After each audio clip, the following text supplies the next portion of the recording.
welcome back to New World Next Week. I'm James Corbett of CorbettReport.com. And I'm James Evan Pilato of MediaMonarchy.com, swindling suckers with missiles and motor cars. We've got that story plus a different kind of dispute over royalties. But first, New World Next Week listener on the tweets at Sapient Diaspora gives us our first story this week by saying, the banksters' social engineering mercenaries' next trick?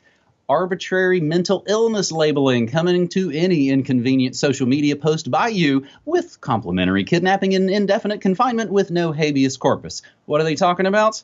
The county sheriff in charge of investigating the mass shooting in Parkland, Florida, pleaded with lawmakers to give police and doctors more power to involuntarily hospitalize people for psychiatric evaluation over violent and threatening social media posts. The sheriff, Scott Israel of Broward County, Florida, described the accused shooter's social media posts as very disturbing at a news conference and asked state and federal legislators to expand the state's Baker Act, which says a person can be detained against their will for up to 72 hours under certain circumstances. Israel said the Baker Act allows law enforcement or medical professionals to confine a person involuntarily, but you have to have a reason. You have to be able to articulate that they're a threat to themselves or a threat to someone else. Israel pleaded with lawmakers in Tallahassee, the state's capital, and Washington to give police the power to detain people. So from the press conference, I enjoy reading quotes from people, but I think we should just kind of hear it straight from Israel's mouth. If they see something on social media, if they see graphic pictures of rifles and blood and gore and guns and bombs, if they see something, horrific language, if they see a person talking about, I want to grow up to be a serial killer, we need to have the power to take that person and bring them before mental health professionals at that particular time, involuntarily, and have them examined. We need to have the power to take that person and bring them before mental health professionals at that particular time, involuntarily, and have them examined. I think that's pretty stunning just to kind of hear it come right out there. And we'll include the links to that kind of short press conference clip, about a 2-minute clip. Florida Sheriff Scott Israel pleads for power to detain people for social media threats. He also does a little bit of a longer bit, an 8-minute clip on MSNBC-IA, if you can stomach that whole thing. James, this is all getting pretty serious. This latest event after, of course, Las Vegas seems like such a giant sand trap for everybody piling on. I just got an email from a listener saying Republican aide fired after saying Parkland survivors were actors. James? Yeah, it is an absolute crazy mess right now. And this is a threat that you can't imagine anyone would go for here in the 21st century. Yes, let's give the government the power to decide based on your social media posts whether you should be brought in for mental health examination. I think the immediate and obvious historical parallel is Soviet Union, where they made dissent against the state an actual mental illness. You must be mentally ill if you were against the wonderful, glorious Soviet government. And that, whatever kind of straw man people want to throw out, or however much people want to laugh at that idea, oh, we're not there yet. Are you saying we're living in that kind of power? The point of this is, whenever you give a power to a police authority or a government, imagine that power being in the hands of the worst, most vicious psychopathic scum that you would never want to have that power, because it will eventually end up there. So I don't think anyone in our audience is going to be rooting for this, but the idea that this is even being floated now is total insanity. When you talk about those powers being given, that's what's, sort of weaponized the Trump train so much, is because he's got 16 years of the previous guys adding on all kinds of affronts to any kind of civil liberties. And again, they each kind of prop each other up. One fake party kind of props the other up. And it's a very terrible lean-to. A couple of other kind of related cyberspace war headlines I want to include into this. And James, maybe much like last week, this first sort of set of stories could have probably been expanded out and been an entire New World Next Week episode. Hashtag Twitter lockout claims hundreds of conservative users falsely named as bots.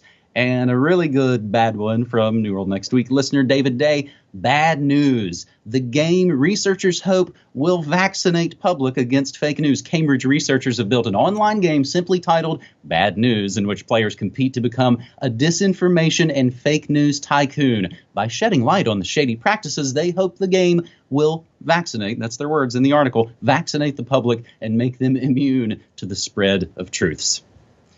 Our second story this week on New World Next Week, episode 338, or our second set of stories, as it were, comes from David Carroll, New World Next Week listener, who first points out a kind of regular, kind of heart-wrenching, black and white, kind of stark geopolitical magazine cover photo and kind of equally emotional article from The Economist. Africa's broken heart. Congo is sliding back to bloodshed. How to stop a catastrophe. That's just the headline. That's just the article name. No conflict since the 1940s has been bloodier, yet few have been more completely ignored. Estimates of the death toll in Congo between 1998 and 2003 range from roughly 1 million to more than 5 million. No one counted the corpses. Taking the midpoint, the cost in lives was higher than that in Syria, Iraq, Vietnam, or Korea. Yet scarcely any outsider has a clue what the fighting was about or who's killing whom, which is a tragedy because the great war at the heart of Africa might be about to start again. And even as I was doing the prep for this episode, James, I had seen the cover photo of The Economist, and I went looking for the article. Again, all the notes and links will be included in the show notes. They have multiple versions of this kind of story. The war in Africa is about to heat up. Africa's heart, Africa's broken heart, all these things kind of building up. This article we're citing essentially goes on to say, please, Mr. Trump, do this. Please, United Nations, do that. But it's another article from an obscure website called Northern Miner that David Carroll points out that maybe, just maybe, there could be a connection between that story and this story. A new mining code in the Democratic Republic of the Congo that would raise royalties on metals and eliminate a stability clause enshrined in the previous 2002 charter that protects mining companies from changes to the code for 10 years is rattling mining companies and investors. Big companies in big places in big states like Ranggold Resources, Ivanhoe Mines, and something we've mentioned before, Australia's Glencore, all among them joining together to make a formal lobbying group to the government. So, James, it's an interesting bit, an interesting juxtaposition. You see these two stories, Africa's broken heart. And again, talked about this many, many times. We got to go get that bad Coney guy, right? Is this just a Coney repeat, maybe? Well, it certainly has historical parallels. So I'm not going to pretend to be a Congo expert or up on what the latest, political moves and military actions there are. Mental note to self, probably a good time to get Keith Herman Snow back on the program. But I can put this in the perspective of certainly why is mining in Congo important? Well, if you don't know, your fondle slab is probably made from components that were mined by child labor in the Congo, cobalt being one of the key elements that are used in smartphone construction. And hey, guess what?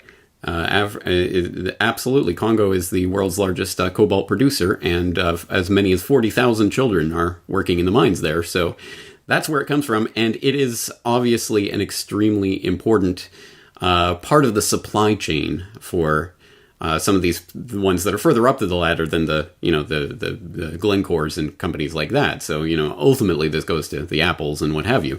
But at any rate, that's why this is geostrategically important at the moment, to make sure that there is a friendly government in power and to make sure that the country does. Chaos is fine, just as long as we can get our minerals out, cheaply. And of course, I think the real historical precedent and parallel that we should be looking at is Smedley Butler talking about war is a racket, talking about he was a gangster for capitalism, talking about how we went into, this country for Chiquita Banana, and we went into this country for the mining interests, and we went into this country. It's the same thing. The game certainly hasn't changed. The faces have changed. Maybe the locations have changed, but absolutely, it's the exact same thing that we've seen, unfortunately, for a very, very long time, and this is how it operates. So when they start amping up we got to go into the Congo, you'll know what it's about.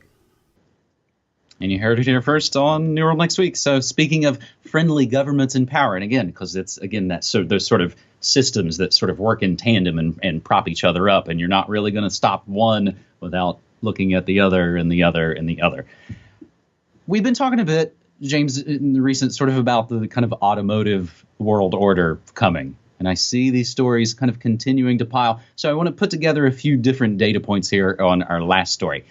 Something I kind of went into on my morning show, but I want to kind of expand on it a little bit. Lockheed Martin got $35 billion from taxpayers last year. Now, this comes from the Bilderberg, Mockingbird, Amazon Post in their latest round, of course, selective outrage / selective investigative journalism. They report that of Lockheed Martin's $51 billion in sales last year, 70% of that, $35.2 billion, came from sales to the U.S. government.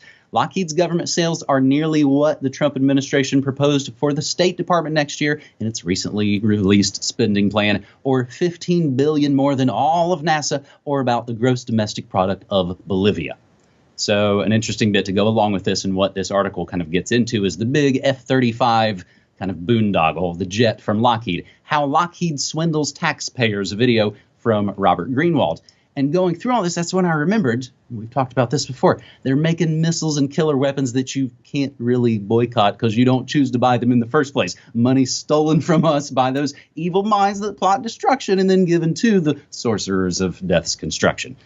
And I think about this a lot. I talk about this a lot. The fridge is the medicine cabinet, and that's why, again, our biggest success, I think, has been in the pushback against kind of the food world order, not buying their poison pharma food. It's a lot harder to boycott private military contractors. So that's why we maybe have to get a little more kind of creative at it. We talked 2 weeks ago about that Ohio court finding red light camera fines unconstitutional, forcing city to refund all tickets.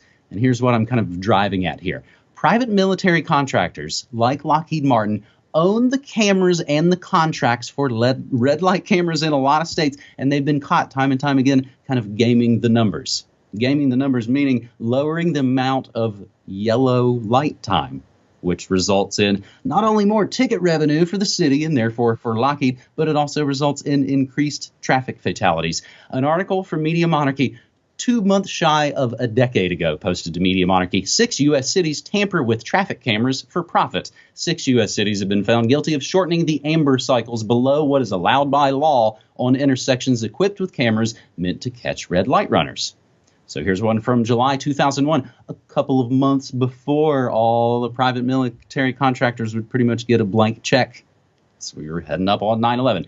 Motorists.org reported in July of 2001, revenue drives red light cameras, not safety. And one of the guys in the article quoted, I find it very revealing that Lockheed Martin, one of the biggest manufacturers of red light cameras in the U.S., has included clauses in their contracts that prohibit city engineers from applying engineering practices that improve compliance and reduce accidents, apparently to maintain the flow of ticket camera revenue. Lockheed Martin specifically prohibits cities such as San Diego, California, from changing the timing of yellow lights in intersections that host their cameras, even though increasing the yellow light time is proven to dramatically decrease red light violations. There's even one more from September of 2011. Massachusetts sacrifices safety so police can write more tickets. The article says, when the state sign says, obey the speed limit for safety, that's not just a lie, but a malicious lie. A statement made with knowledge that it is false and with reckless regard for the consequences. So, big picture here, the same folks that kill women and children in third world countries